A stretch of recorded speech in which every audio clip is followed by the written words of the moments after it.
waxaad ogtiin waxa socda ciyaarihi gobolada fariintan u diray dadka mas'uulka ka kuwa ciyaariya kuwa daawanayaba waxay tahay marka koobaad yaanay sababin cibaadaadkii ilaahay waajibiyay in la dayaco oo kuwa ciyaaraya ay dayacaan ama base kuwa daawanaya ay dayacaan ilaahay baa tilmaamay sifada ay leeyihiin adoomaha muuminiinta ah ee jannada darajooyinka sare ka gali doona رجال لا تلهيهم تجارة ولا بيع عن ذكر الله وإقام الصلاة وإيتاء الزكاة يخافون يوما تتقلب فيه القلوب إلهي سبحانه وتعالى وحدوا رقع قناعسي هؤلاء الدوية كما مشغوليان إلهي إنه حسان كما مشغوليان صلاة دوغستي هذه سكدة بحنتيدا وهي آخرين حسوسين كبغيان وأدوية نفعك الله هيد بان كمشغولين هاي عيار محادو مالينيسا waxtarkeedu buu iska yiriyahay arinka labaad wuxuu yahay qabiilada dadka ciyaaraya lagu kala taageerayo ee sababaysa in qabiilooyin la caayo oo wax laga sheego waa jaahiliyadii ureysay ee islaamku xididada u siibay inay wali ina si dhex taalaana ceeb bay nagu tahay cibaadallah ciyaaruhuna ma mudna in lagu dhiso jacayl iyo nacayb oo midna aad ku jeclaato gobolkayagii buu ciyaaraya reerkaygu deganaa ama u badnaa midna aad ku nacdo gobol kale ayuu ciyaaraya alwalaa walbaraa yubna ala maada yubna ala umuur الdiin arrimaha diinta lagu dhisaa qofkii toosanna ilaahay daraadii baa loo jeclaadaa haddii toosnaanta inuu ka hayana intaasaa lagu jeclaadaa intuu ku khaldanyana waa lagu nacaa qofkii qalloocee leexsanna taasaa ilaahay daraadii loogu nacaa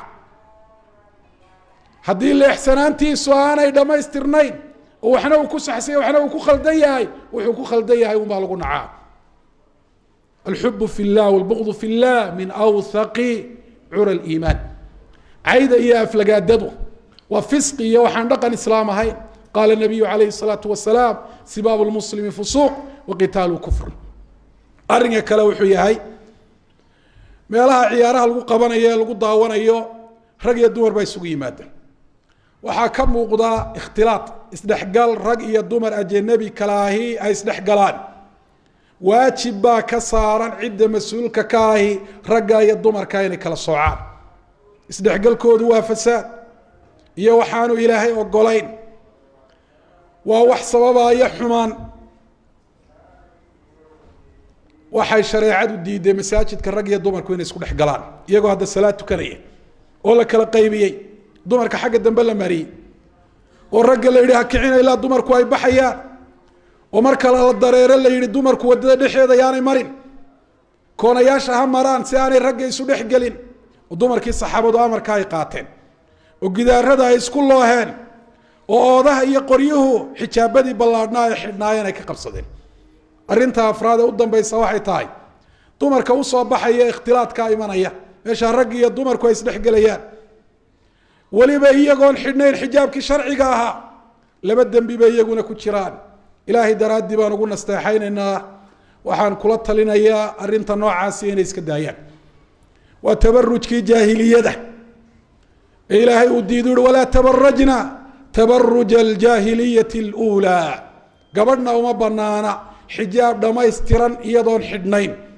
inay ka baxdo gurigeeda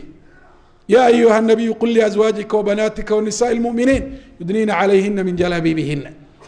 قبلنا أم بنانا رجع أجنبي كا ننكيدي نمان هين يكوي محرم كوا رجعنا هين إن يدح فريسة طاي يدح قشاء أم بنانا مركا الباب كلا جسوا جليو يا مركا الله بحيو يا مركا الله فرديو أنت بنا ما بنانا يسدح قال كانوا عاسية وأنا واحد لا نظام كره ورجع يدو مركا ولا كلا صاري كرا ولا كلا سوعي كرا تاسي أيار ولاي رالين نقونا يا ودن كان ينولش إنه يكون بركوبيسا